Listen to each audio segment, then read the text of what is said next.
Welcome to Untying Knots, Minds and Souls Untethered with Perry Clark. This program looks at mental health from unique perspectives and shows you how to manage your life by finding the knots that help you and stay away from the ones that could be a disadvantage. Now, here is your host, Perry Clark. Hello all, welcome back to Untying Knots, Minds and Souls Untethered.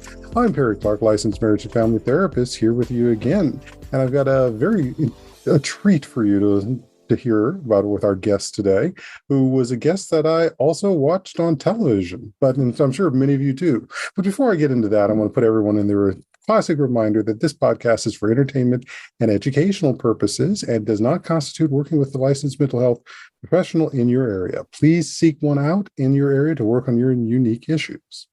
So, as I said, this is a unique treat because this was somebody I was watching on television back, I think, 2013, 2014, as they were on a very popular show that was having a bunch of spin-offs that were coming from it. And I enjoyed their character. And once I finally clicked the character when we were talking earlier, it's like, oh, yes, very much. And it's like, oh, yeah, I do remember some of those hair changes that happened for them. And what took place there is just an example of the struggles we deal with as people of color, especially people of African descent and ancestry, about the issues around our hair. So let me go ahead and introduce you to our guest today, who is Shalita Grant, a Tony-nominated actress, made headlines when she courageously left a popular TV show due to her struggle with traction alopecia and hair damage, which affected her in front of millions of viewers.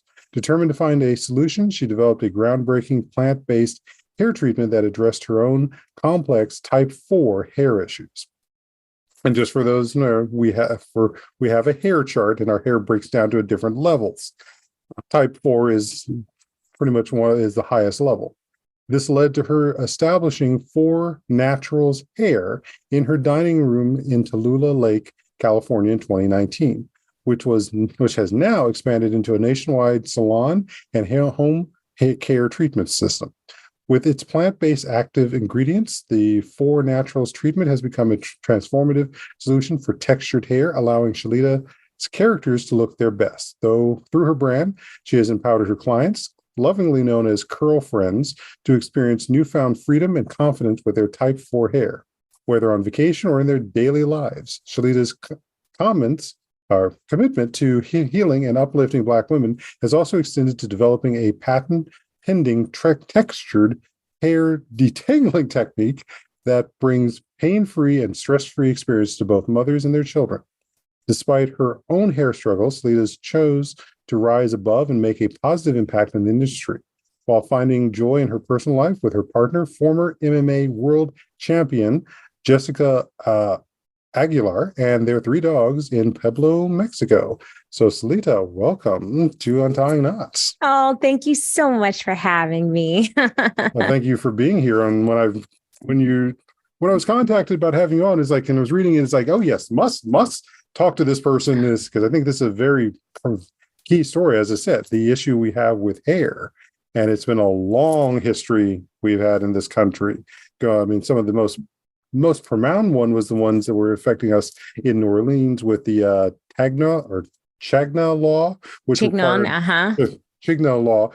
required all Black women to pretty much be having their hair covered, which we did see that we rose to the occasion and made some beautiful pieces, and also use of cloths to make that stand out at that period of time, to what we've been dealing with in the last, I think it was 5 years, with the Crown Act as well, about professional environments and our hair options, because we can't change the nature of our hair.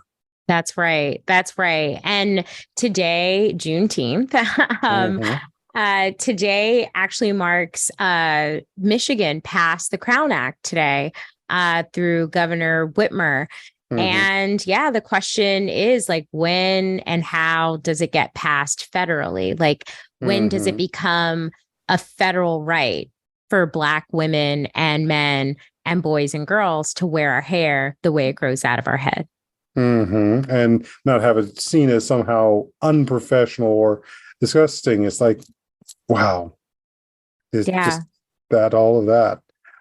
But to that standpoint, I got to ask the first question. How did you get here? Oh, how did I get here? Well, that's a really good segue. I got here because I, as a Black woman with pretty typical Black hair, I also dealt with hair issues that other people, white colleagues, were not dealing with. I have typical Black hair, but I have this atypical career that requires the use of my hair. So, and the catch 22 is that my industry does not hire people who know how to care for or, even do the techniques that my particular hair had. So on the show, NCIS New Orleans, anybody that saw the show knew that my character's ponytail changed like every episode. Sometimes like within the episode, I would have like a completely different head scalp construction. But what they were not privy to were the damage that I was chasing. Like all of these changes were in response to the damage that my hair was taking by even having these hairstyles. So for 3 years, I struggled with this mandate of wearing a ponytail that didn't have a lot of texture, that didn't have a tight texture. And so for 3 years, every solution that was offered came with a litany of other problems. So extensions meant that with my job, if I have a big episode for other actors, like when you got an episode that features your character, it's really exciting. For me, the experience was I got traction alopecia. I lost my hair. So, I found myself in this weird psychological, and I guess you would call it cognitive dissonance, like this experience of cognitive dissonance where it's like, this is the best job of my life. This is the most money I've ever made in my life. This is the biggest platform I've been on. But the reality was these people don't seem to care about, the problems that I'm having. They are putting these restrictions on me and it's clear that I can't meet them. And there are other options, but they don't seem to be open to them. And as a result of that, I am experiencing, this humiliation. The fans are not concerned with me doing my own stunts. They're talking about my wig. So it was like the best job of my life, but I'm also living this nightmare. So in 2017, I realized that I had to leave my job. So season 4, when I came back in this helmet head wig, I was on a trajectory out of the door. But I had this boundary of, but I can't let them continue to like destroy my hair on my way out. So when I left that show, I was met with, all right, now it's like, got to see if you can get another job. And you also got to see how you're going to present yourself in that job. Which hits so many areas, not just for the fact that you've been in front of the camera, but we see this problem as well happening just in the corporate environment, just even in the day-to-day job. I mean, I've walked past security guards, Black women who have been security guards, and it's like, honey, I understand that hair. And the choice, because for a lot of us, our hair, like, let's talk about Black hair. It's stereotypical Black hair. What is the experience? The experience is dry.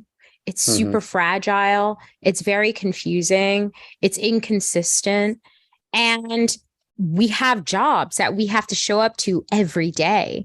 And that requires, if you have your health, if you, have all of your abilities, being able to walk, to see, whatever, you can count on your body, right, to get you to work on time.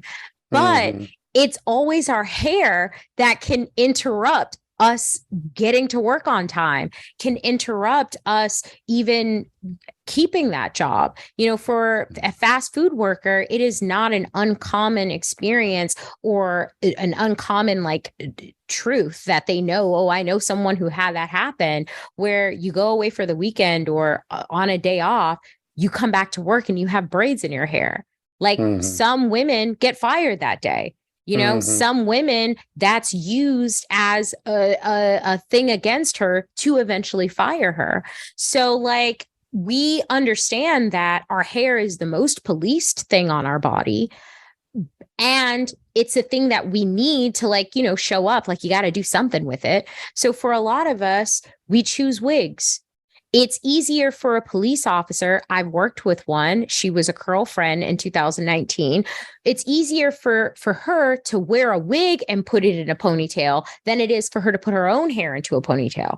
Why? Because the reality of her hair is it takes over an hour to get that hair into a ponytail that is presentable, right? And so for Black women, there is just this extra added pressure of all of these hair requirements, depending on whatever walk of life you're in,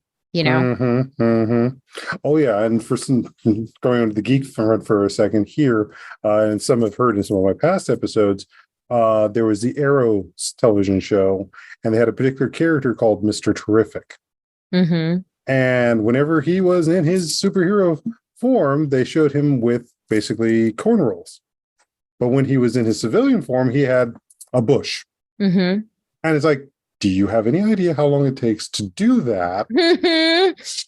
And you're showing him later this evening, he's going out and fighting crime. It's he's a brilliant genius. So let's actually show a scene where his technology is braiding his hair. Is his hair being braided immediately? Exactly. Yeah.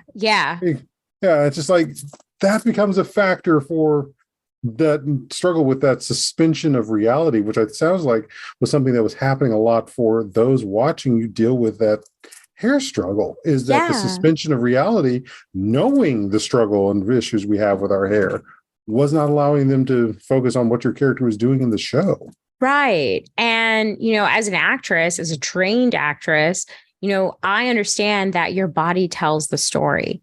And, people see the things and they go, well, how is this? And how is that? And it makes it very hard to suspend your disbelief, because you're it just don't make no sense. This is so ludicrous that I am completely taken out of this. And it sucks that the trained actress was the one giving people that experience, all kinds of ego points, that I had to get through and contend with, having that experience that was honestly through no fault of my own. These are just outside requirements that were on me. And like you said, this is something that all Black women understand because we all have the same requirements. Exactly. And you're not alone in that. I mean, we've also seen Viola Davis has come out with her issues with alopecia as well. And I hate to say I'm blanking on her name, or the representative in Congress has been willing to even just show up without her hair to do her job. Right. Which is what she's there for. Right. But no, you want to complain about her lack of hair. Right. Exactly. Yeah. And both the strength that it takes for you and for all of these others to be in this public face is something I commend, but I also know that takes its toll on your mental health. Yeah. So let's talk how you build strength. It sucks. It's not for any of your, clients that are listening, or all of your listeners, if you're going through a tough time right now, you're literally in the gym of life. Think of it that way. Because if you can make it through whatever you're going through now, you're going to come out of that with some good tools or some bad tools, right? And so I think at the end of the day, I understand that everything comes with problems and everybody's got their row to hoe. And I think at the end of the day, it's not really about having that row to hoe or not. It's about how you get through it. I'm curious, what was the mental health journey you went through for that? Oh boy. All right. So if we're going to keep going with that analogy of the gym of life, Mm-hmm. I was the chick in the corner. It just like in the exercise group room with like no machines, but like all of like the medicine ball, the floaty things, the the dumbbells, everything. Mm-hmm. And I'm doing compound exercises because that's what I needed. When we talked before, I told you these days, they're not 8-hour days. No. A 12-hour day is a light day for us. Our average was 14 to 16 hours. Mm-hmm. We had one director, she held us for almost 20 hours. It was insane. So like these hours, like if you look up TV, like we get into accidents, like the crew, because everyone's underslept, right? Mm-hmm. And you're doing this for like 100 days, right? Mm-hmm. You're like, I'm just doing this for 100 days, got to get it in. And so for all of these hours, you get hungry, you get angry, you get lonely, you can get tired. I had to learn how to become a master of myself. And yeah, I looked up self-mastery.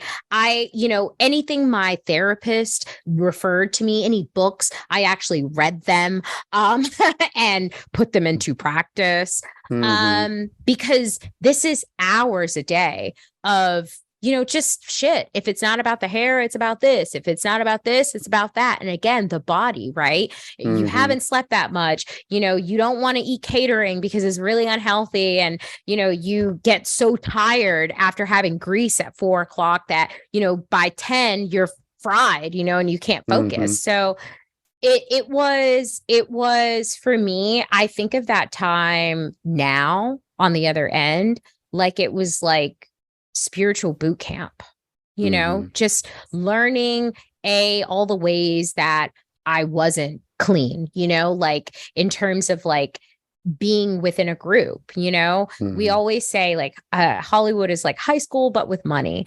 And so you gossip and and so my first like year was like learning all of these like pitfalls that you can like fall into, these like kind of negative cycles that you get in that make the negative things that happen even worse, And so then it was like, okay, how do I apply all of these things? So in the moment, it hurt. It hurt a lot. I cried a lot. There were a lot of emergency sessions. It was hard. It was really challenging. And being on the other side, hindsight, I know I made it out, but there were times when I was just like, why am I doing this? What is this for? And for anybody in your audience that are having those thoughts, just keep living. Just keep living. Just keep going, because every storm comes to an end. Every hurricane has an end. You get the eye, you get all the shit after, but it comes to an end. And I relied a lot. I found the Stoic philosophy during this time. And one of the things, this is like my wrist tattoos, Amor Fati. And that is the love of one's fate. So the Stoics with this philosophy, it's just like, yo, this is your life. If you're getting married, you love your life. If your house burns down, love your life, because everything that happens in this life is for our good.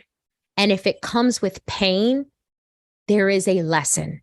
So if you don't die from any of the things you're going through, these are lessons, right? And so if your house burns down, what are the lessons? Fire safety, how to rebuild, learning that you're resilient, moving on, like all the things that come with that. There is beauty in that, right?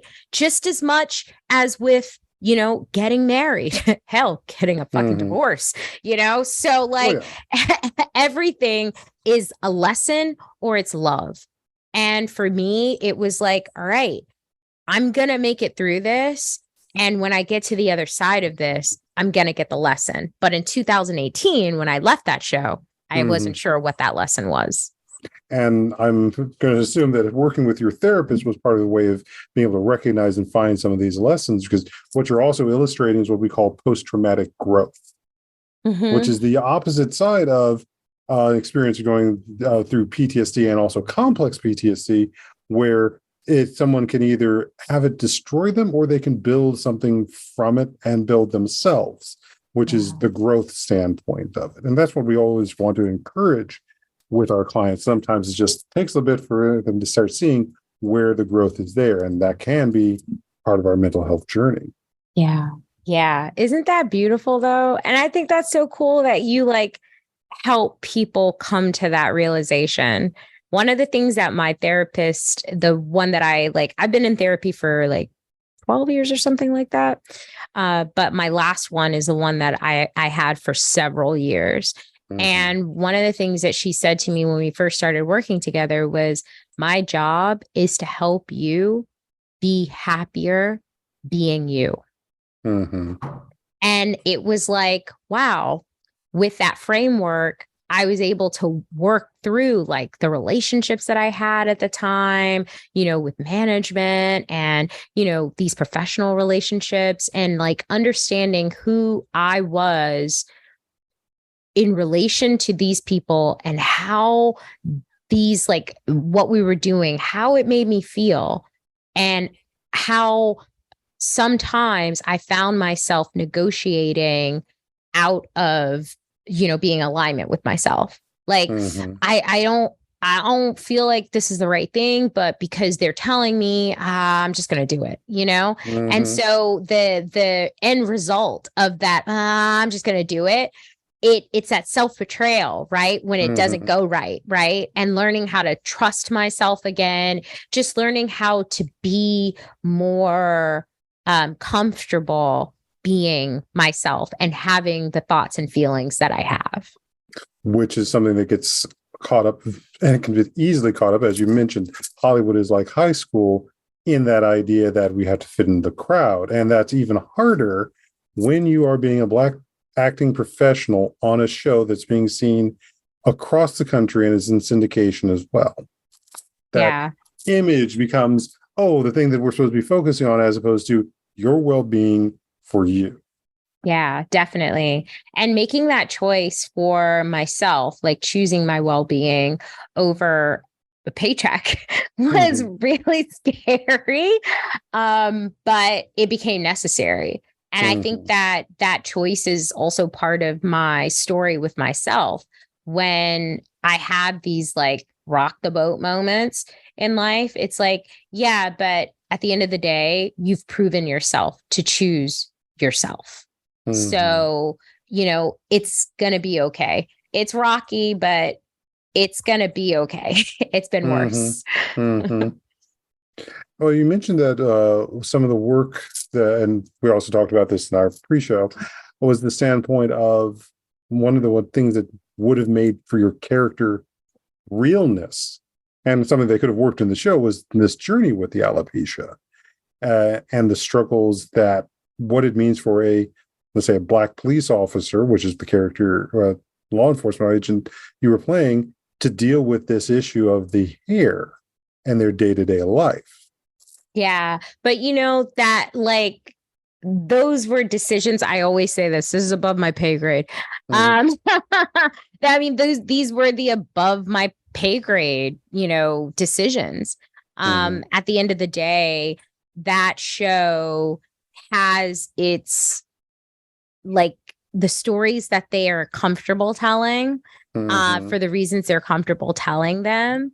And, that was one of the lessons that I had to take in, that, hey, it doesn't matter how excellent you are as an actress. It doesn't matter how many ideas you bring to the producers. Like the hair thing, I thought you were going to say this, but about like how the hair for an undercover cop, like, first season 2, I was like, hey, I can change my hair up and like be like in disguise. And it was just met with like, not really what we're interested in, so again, like above my pay grade wasn't what my character would the need that my character served for them.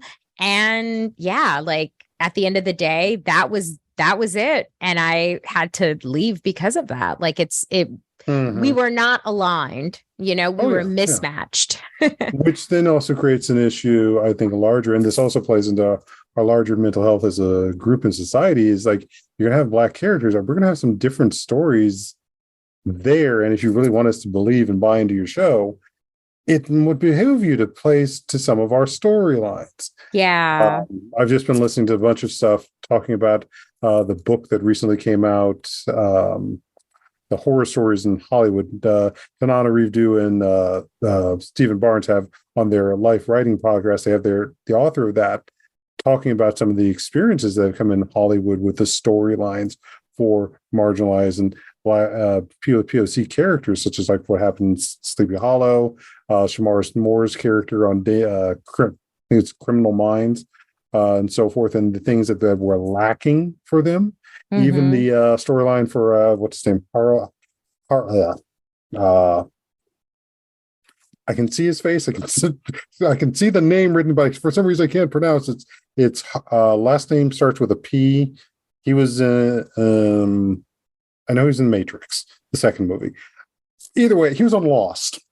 That was the. Oh yeah. Yes. Yes. You know who I'm talking about. Yes. And now I know this book too, because I read an article on the Lost experience. And I so much of what I read, I was like, yeah, I get that. Totally. Yep. Yeah. And the idea that why would a Black man who's lost his son on this mysterious island not be more concerned, searching around and frantic for that? Right. While all these other stories are going on. Right. Yeah. Exactly. Or even as one of the things I was talking about in this podcast, was just listening yesterday, was talking about Avery Brooks in Star Trek Deep Space Nine and the character he was playing there, and how I guess there's behind the scenes talking about how his character was supposed to go out and he was against that. So all of these things is like, we have other stories we can tell for ourselves. Yeah. But also to that end too, talking about this aspect of what comes up with our hair. I know we talked about it. I don't know if you had a chance to check in to Sneakwa Martin Green's character. I can see because I couldn't remember the name, and I was like, "Oh, that's all right, that's all right." But draw attention to people is that okay? If they've watched Star Trek Discovery, over all 4 seasons, she's gone through different hairstyles. Yeah. Now this is a future show. And talking about we're not even actually fully admitting the struggles she's dealing with her hair as a character, eventually becoming the captain of the ship, and the situations going on there. To contrast that, she was in The Walking Dead in the earlier seasons, and what would it look like for a Black woman dealing, and even Dana Guerrera's Michonne's character dealing with a post-apocalyptic zombie horror? How much of you think they're worrying about their hair? At all. It would look even worse. It would look even much more frazzled than what it is. But just that sense of these little things affect our suspension of reality. Yeah. Yeah. It's really something else.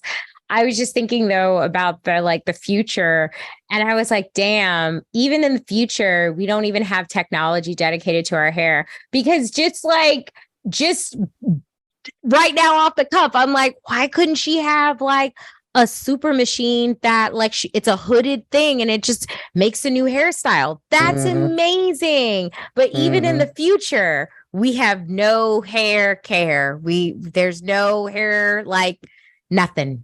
Right. Nothing. And the closest that was recently seen was last season with Celia Gooding's character portrayal of Uhura actually having a do-rag cap that she slept in. Yeah. That's the closest that I have ever seen in any science fiction show or movie that has Black characters or people of color actually dealing with our hair properly. Yeah. And I've had like fantasies of like, oh man, it would be so awesome to like, have that one episode when everybody's cleaning up. All the white people, they have that episode where they get to take a shower, they get to like be, human for a second. And to have one where it's like hair care in the apocalypse. What does that look like? Like, what are you going to do, Yeah. But I think about it in the context of, well, with the Four Naturals treatment, this is what it would look like. And, I think that's a perfect place for us to take our break here, because when we come back, we're going to talk about that and also what it means for you to be an entrepreneur, because that's another challenge to mental health as well. Yes. So stay tuned, folks. I'm Perry Clark, licensed marriage and family therapist, here with Shalita Grant, actress and entrepreneur, and we'll be back shortly. So think about your hair for the future and the centuries to come.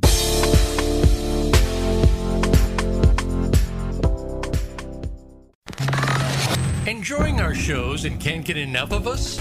Follow us on Instagram at Voice America Talk Radio and see what we're cooking up for you. Our lives and the world around us can get messy and frustrating.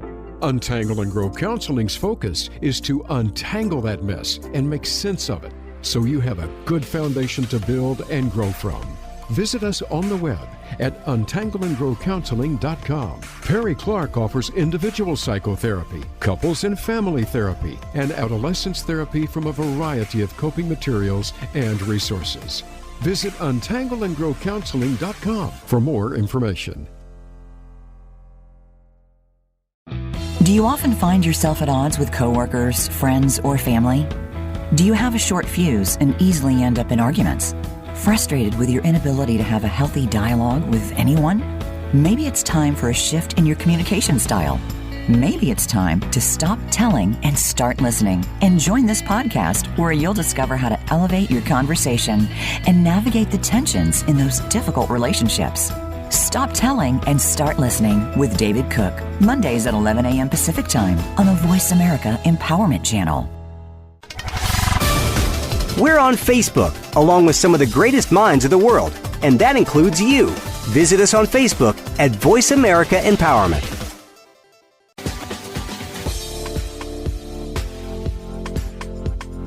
You are listening to Untying Knots, Minds and Souls Untethered. If you have a question or comment about our podcast, send an email to pclark@untyingknotspodcast.com. That's pclark@untyingknotspodcast.com. And now, back to the program. Hello, folks. Welcome back to Untying Knots, Minds and Souls Untethered. We had a good laugh during the break here, and we'll probably start off with that from there. I'm Perry Clark, licensed marriage and family therapist, here with Shalita Grant, actress, entrepreneur, and hair care mogul for your prepping futures. Because the joke we were sort of having was, okay, yeah, we can see us now for the future. Okay, well, let me reset this. I don't know if anyone's seen the movie Zombieland, because I know they made two of them. There's one of the running jokes in that movie is that Woody Harrelson's character is running around trying to find a Twinkie because he missed the feeling and flavor of that. And so now just imagine a Black woman in that aspect running around looking for food, medicine, and hair care. Yeah, that's awesome. Like, where is the Pink's lotion? Gotta find it.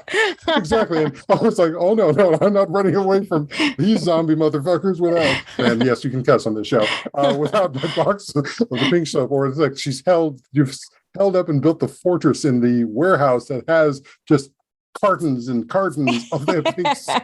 Miss Jackie's, Aunt Jackie's, yeah, hair gel. Yeah, no, totally. Oh my God. So great. We should write. If not, that would, with the renaissance we're having in, say, Black horror, that could make for an interesting concept, right? Exactly. Hey, but this is like a side thing. Is like I always loved it when I could make my therapist laugh. Like, I just thought that always just made me seem like such a fucking genius. So when your clients make you laugh, what do y'all think? Because I never got to ask her. Well, I think it's also a reminder that we're human, and that part of our work as mental health is about building relationships. Yeah. Oh, that's dope. That human vulnerability. Because just get on my soapbox here for a moment. One of the biggest issues we deal with and dealing with therapy for people of our culture and so forth is that relationship. Right. There is a lot of therapy that has been built under a hierarchy where the therapist is supposed to fix everything. And for some people, that's what they desire. But for the rest of us, we're here to be relating to a person just as much. And one of those bonding aspects is, what is our hair journey? Yeah. Yeah. What is it? Yeah. I mean, I admit, if those of you who see my picture know that I'm more or less generally bald, but believe me, the struggle I have with my beard, yep, hang on a second. Okay, that stopped. There are times where I am just struggling to deal with the flaking and dry skin that comes up, and I can't struggle not to have as large of a beard as I probably could have. Mm-hmm. But so that is part of my hair journey. Yeah. And mine, as you know, really came to an apex, I guess, with the NCIS experience. So when I left that show in 2018, my biggest fear was that I'd never work again. And before 2018 ended, I shot two new shows. But then in 2019, I came to the realization that even though I did work again, I was still in wigs. So based on the therapy that my regular therapist had suggested to me, I did 3 months of trauma therapy, of somatic therapy. And one of the takeaways from that modality of therapy was, really being in touch with your feelings, like being aware of how those emotions run through the body. And in 2019, I had to own my very hard feelings about Kenya Moore on The Housewives of Atlanta and how luxurious her hair was. And then she was also on a show that had like 1 million people watching it, but she was killing it. And she was doing that naturally. And for me, I felt those feelings of jealousy and envy and fear. And it was just the fear that I'll never figure out how to deal with my hair. Like, my hair will always be the thing that will hold me back. And so in 2019, I decided that I was going to solve my problem, that I was going to make my hair consistent, healthy, and like bulletproof. Like, no matter who is doing my hair, no matter what they do to my hair, no matter what hair crimes are committed against me, I will have hair that thrives. And so I looked to science. I looked to, because of the being open to like a different modality of therapy, I had to be open to a different like certifying body. So I knew about the cosmetology board through my grandmother, because my grandma's owned a hair salon since before I was born. And so you've already had a long history of dealing with hair. Exactly. My first job was the shampoo girl. And boy, if you didn't tip me well, I would just let that hose go on you. And because that was my response, I knew that that was not the place I needed to be. Like, you can't do these petty things against people, but expect to have a career. So I became an actress. And in trying to figure out how to solve this problem, I remembered my grandmother was a great business owner. She kept her license. She was a learner. We would go to the Bronner Brothers convention every couple of years. And so I knew what she knew about hair care and thriving our hair. And that was nothing. She knew how to fry it. She knew how to dye it. She knew how to lay it to the side, but she did not know how to thrive it. And so I thought, well, who else knows about hair? because the cosmetology board just says hair is hair and gives everybody a straight hair mannequin. So I had to go to cosmetic chemistry, which is the study of hair for hair products. And so when I bought these journals and was just like reading, like, what is hair? I learned like, wow, a lot of what is on offer for Black hair is just Band-Aids. It's just, it doesn't even scratch the surface of the root cause of why we're having the experience with our hair that we're having. So we just believe because of that, because we've been here since 1492, you know, and we still have the same issues generation after generation after generation. You just believe that this is the price of having this hair. And it's not. Really, on Juneteenth, you know, the biggest takeaway for hair and Black hair is now the greatest crime committed against us is one of neglect and assimilation, right? So you want us to assimilate with our hair, wear it straight, do this, do that. But then there is just abject neglect of this hair and how to make it do what you're requiring us to do. So, and then no one is trained. No one is trained on this hair. There's no study. That is the definition of erasure. And so for me, I just thought, okay, well, I'm going to take what I'm learning from cosmetic chemistry. I'm a smart gal. And I'm just going to look into non-white but successful hair cultures. And that was India, Eritrea, Ethiopia, Greece. And I loved the Ayurvedic approach of the people of India, that they believe that you can solve the root cause of these human maladies with plants. That there is, God has provided a plant on this earth that will solve everything that we're going through, right? And so how did they solve it? Why do they have such a great hair reputation? It's henna. The men, why are they not suffering from flaking faces and thin, straggly beards? It's henna. They treat it with henna. And every Indian family has its own like henna mud mask recipe. It's not just henna and water. It's henna, it's amla, it's shiitake, it's indigo. It's all of these other plants that do other things that you want it to do. And as a result, one treatment will last the hair. It's permanent. Henna is permanent. It permanently lodges to the strand. So one treatment will last you months of easy, light, free, footloose, fancy free. You want to be free, you get the Four Naturals treatment. And water will work wonders in your hair. Today, I touched my hair up with water earlier today. That was it. And just do my life, right? And so every treatment also builds on the last. So that answers that thickness problem, right? Where you're like, I wish my hair was a little thicker, like the diameter of the strand was a little more, had a little more oomph. Well, henna, every treatment, henna builds on the last. So the actual hair strand, the diameter of the strand just appears thicker because it's been treated repeatedly.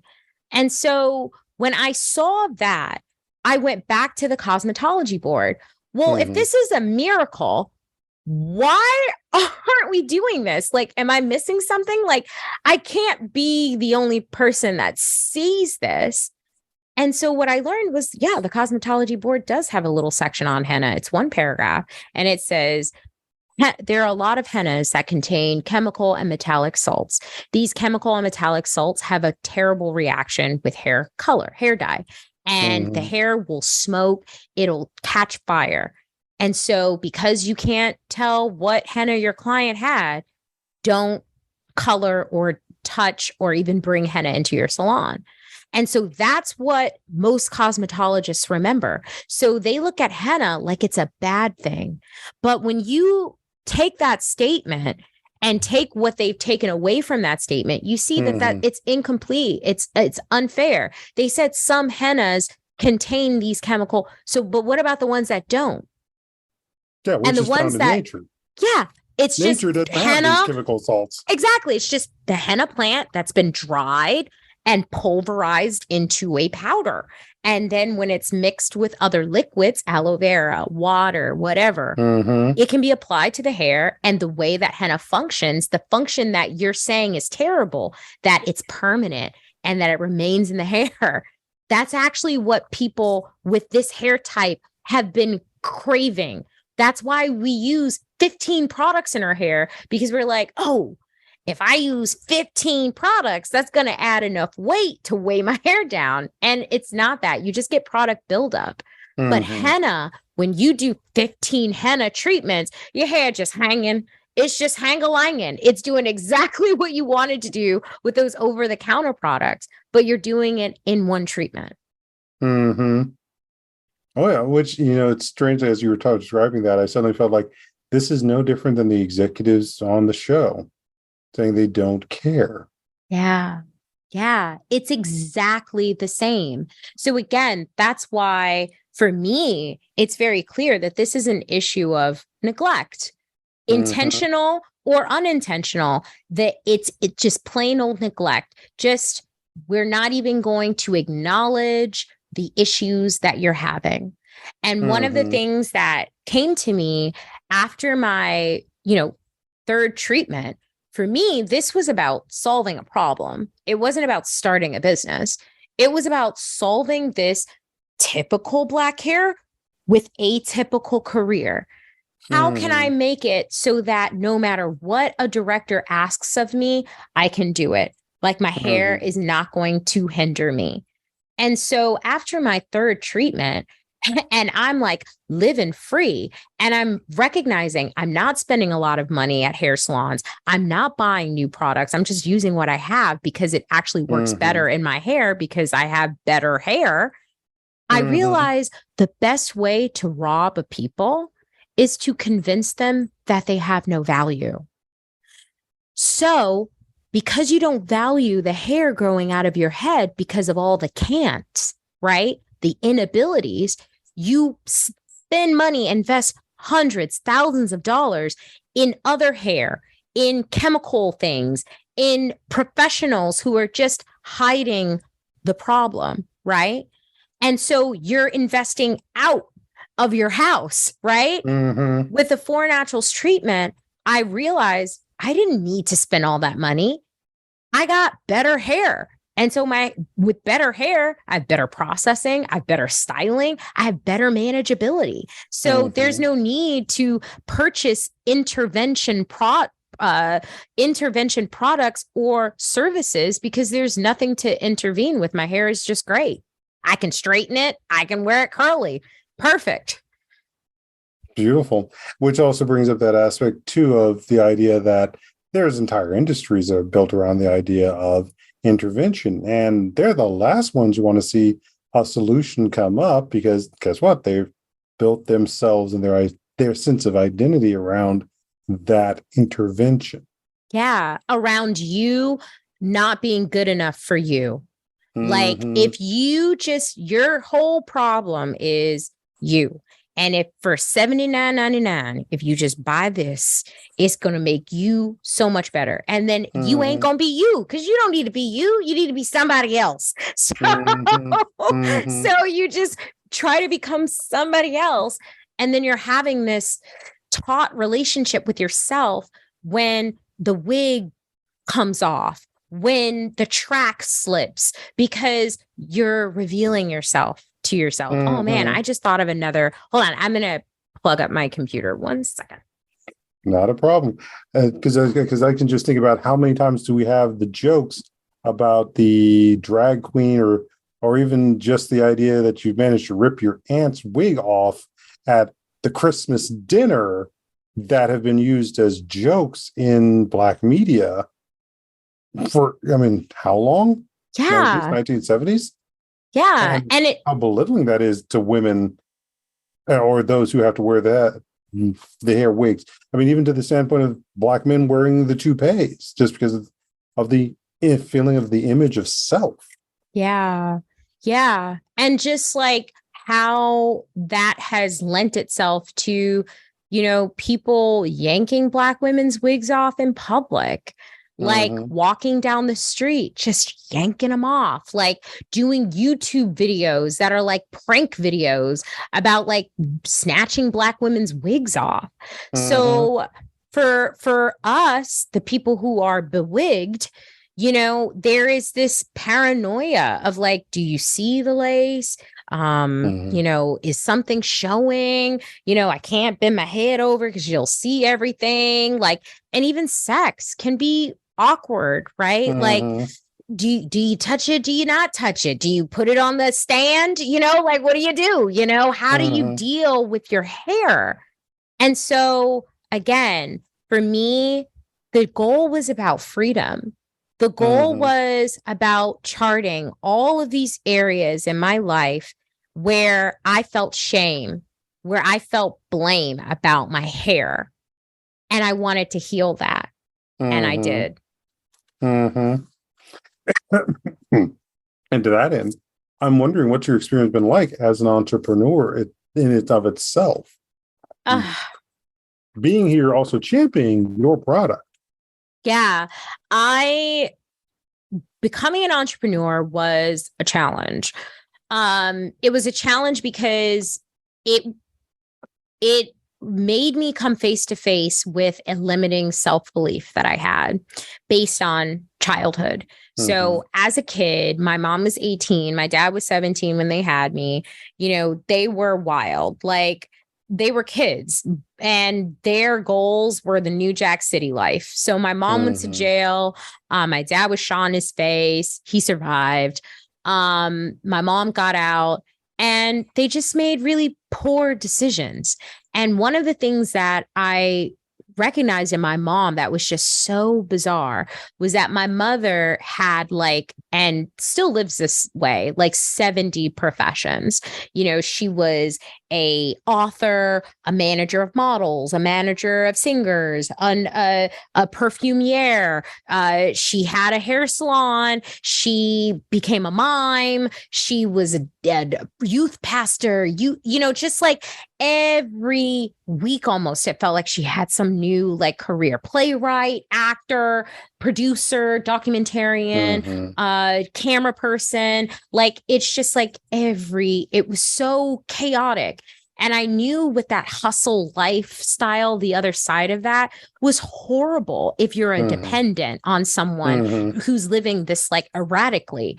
And so one of the takeaways as a kid was I said, you have to do one thing.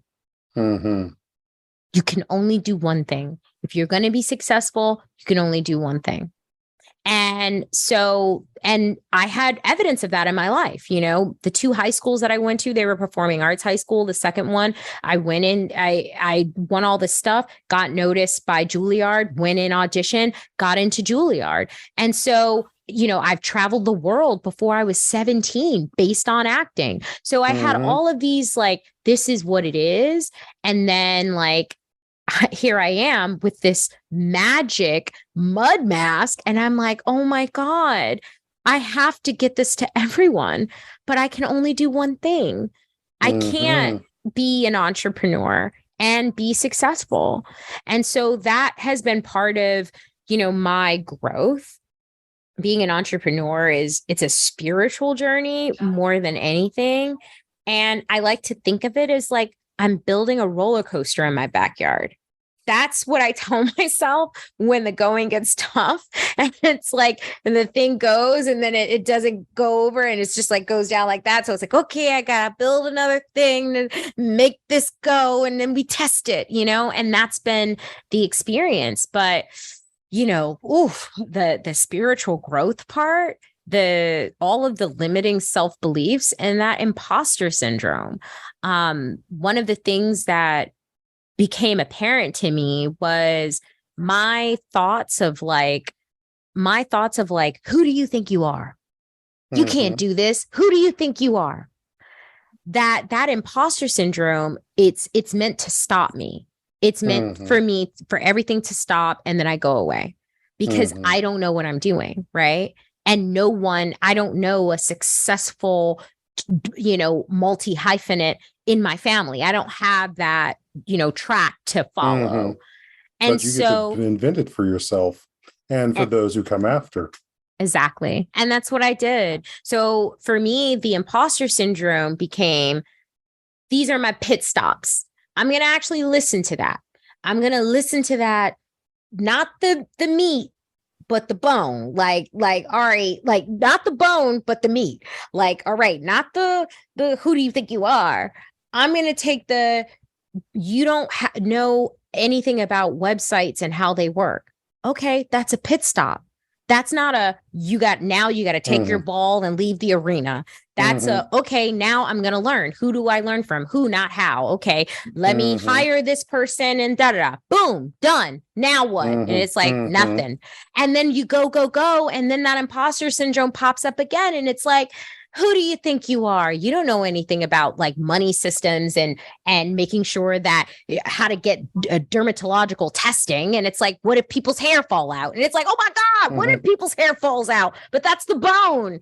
Let me go back to the meat thing. You can get dermatological testing. It's like less than $2,000. Okay, great. I can make that happen. Let me do that. And so in these years, it's been me learning how to work with myself again, but like in a different arena. It's the fact that you weren't stuck in one central idea about who you were. You could have more than one idea. You just didn't need to have 30 different ideas of who you were.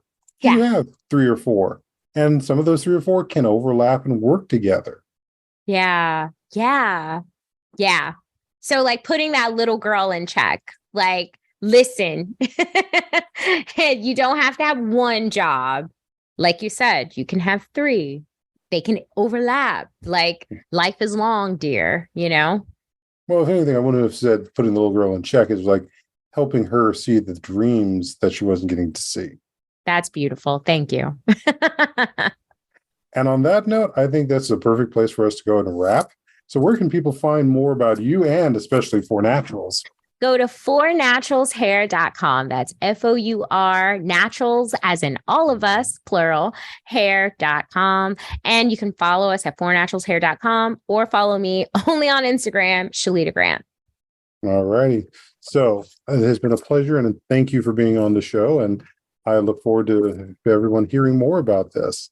And you have a good rest of Juneteenth. Even though we're going to be hearing this all in August, have a great rest of Juneteenth itself. Thank you. You too. All right. So stay tuned, folks. We'll have another episode coming out for you for September, which at this point I figure is also going to be our 2-year anniversary. So we'll be seeing where we go with that. But stay tuned for more of Untying Knots, Minds and Souls Untethered.